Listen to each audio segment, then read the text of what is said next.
Ano yun? Butog pahay na. So what's up mga kakulapo, panibagong araw, panibagong vlog na naman yung ating gagawin. So ngayon ang ating video ngayon mga kakulapo ay andito pala kami nag-ride sa Sikatan Cafe. Ayan. So napakaganda dito, first time ko nga pala makapunta rito. Ayan, ito yung mga ano nila pala, overlooking. Ayan. Ayan. So ayan, habang naghihintay kami ng ano ng tawag nito ng aming order, ito pala yung ano. Dito po kami nagpicture muna. Ayan. Oo. Ayan si Intoy. Relax lang si Intoy. Ay absent ka ron. Oo. Tapos meron pa kaming kasama si Langking at saka si Gerald. Kinuha pa yung kaldero namin sa motor. Ano ba rin? Nanang mga banggita nagdag-rice cooker oh. Rice po? Opo. Platter po ba? Hindi, nagdala kami. Bawal. Anong sisitili dito?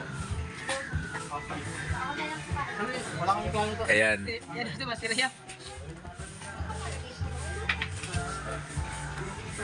Gerald, kaway-kaway. Shout out mo ang taga Santa Ines.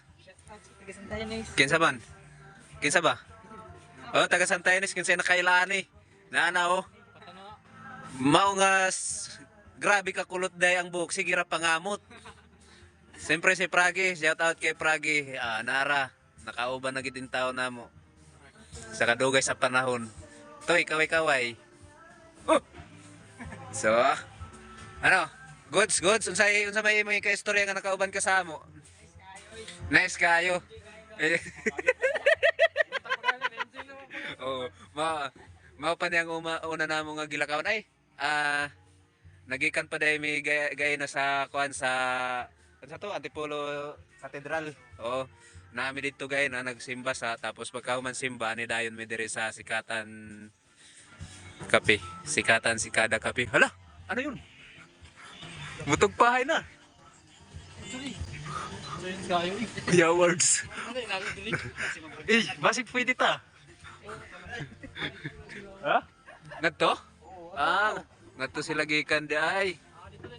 Oo. Kuratan ba ko na bay dako nga banog?